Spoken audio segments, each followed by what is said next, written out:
ಇನ್ನು ಬೀದರ್ನಲ್ಲೂ ಕೂಡ ಗ್ಯಾಸ್ಗಾಗಿ ಹಾಹಾಕಾರ ಎದುರಾಗಿದೆ. ಇನ್ನು ಜನರು ಪರದಾಟವನ್ನು ಅನುಭವಿಸ್ತಾ ಇದ್ದಾರೆ. ಗೃಹ ಬಳಕೆಯ ಸಿಲಿಂಡರ್ಗಾಗಿ ಮುಗಿಬಿದ್ದಿದ್ದಾರೆ. ನೂರಾರು ಜನ ಅಷ್ಟು ಕ್ಯೂ ನಿಂತ್ಕೊಳ್ತಾ ಇದ್ದಾರೆ.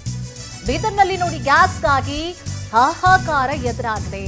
ಬೇಸಿಗೆ ಸಂದರ್ಭದಲ್ಲಿ ಹಾಹಾಕಾರ ಯಾವುದು ಜಾಸ್ತಿ ಆಗ್ತಾ ಇತ್ತು? ನೀರಿಗೋಸ್ಕರ. ಬಟ್ ಈ ಬೇಸಿಗೆಯಲ್ಲಿ ನೀರಿನ ಜೊತೆಗೆ ಗ್ಯಾಸ್ಗೂ ಕೂಡ ಹಾಹಾಕಾರ ಎದುರಾಗಿದೆ. ಜನರು ಪರದಾಟ ಅನುಭವಿಸ್ತಾ ಇದ್ದಾರೆ. ಗೃಹ ಬಳಕೆಯ ಸಿಲಿಂಡರ್ಗಾಗಿ ಮುಗಿಬಿದ್ದಿದ್ದಾರೆ ನೂರಾರು ಜನ.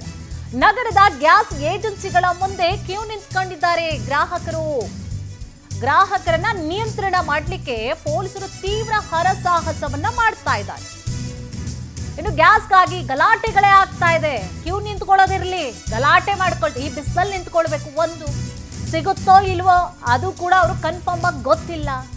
ಅಕಸ್ಮಾತ್ ನಿಂತ್ಕೊಂಡ್ರು ಕೂಡ ಓಕೆ, ಸಂಜೆವರೆಗೂ ನಿಂತ್ಕೊಳ್ಬೇಕು. ಏನು ಕರೆಕ್ಟಾಗಿ ಸಿಕ್ಬಿಡ್ತಾ ನೋಡಿ, ಎಷ್ಟು ಕ್ಯೂ ನಿಂತ್ಕೊಂಡಿದ್ದಾರೆ. ಒಳ್ಳೆ ರೇಷನ್ ತಗೊಳ್ಳಿಕ್ಕೆ ಕ್ಯೂ ನಿಂತ್ಕೊಳ್ತಾರಲ್ಲ ನ್ಯಾಯ ಬೆಲೆ ಅಂಗಡಿಲಿ, ಹಂಗೆ ನಿಂತ್ಕೊಂಡಿದ್ದಾರೆ. ಹೋಗ್ಲಿ, ಸಿಗುತ್ತಾ ಇಲ್ವಾ ಕನ್ಫರ್ಮ್ ಇಲ್ಲ ಅದು ಕೂಡ. ಆಮೇಲೆ ಬಿಸಿಲಲ್ಲಿ ನಿಂತ್ಕೊಳ್ಬೇಕು, ಅದೊಂಥರ. ಇಲ್ಲೇನೋ ನೆರಳಿದೆ ಓಕೆ, ಬಟ್ ಕೆಲವೊಂದು ಕಡೆ ನೆರಳೇ ಇರೋದಿಲ್ಲ, ನಿಂತ್ಕೊಳ್ಬೇಕು, ಕಾಯಬೇಕು, ಆಮೇಲೆ ಗಲಾಟೆ ಆಗತ್ತೆ.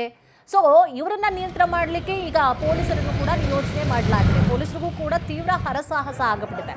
ಗ್ಯಾಸ್ಗಾಗಿ ಗಲಾಟೆ ಆಗ್ತಾ ಇದೆ, ಗದ್ದಲ ಆಗ್ತಾ ಇದೆ.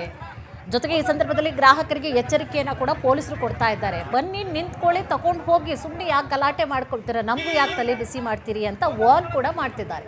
ಲಾಠಿ ತೋರಿಸಿ ಸಾಲಿನಲ್ಲಿ ನಿಂತ್ಕೊಳ್ಳಿ ಅಂತ ಪೊಲೀಸರು ವಾರ್ನಿಂಗ್ ಅನ್ನ ನೀಡ್ತಾ ಇದ್ದಾರೆ.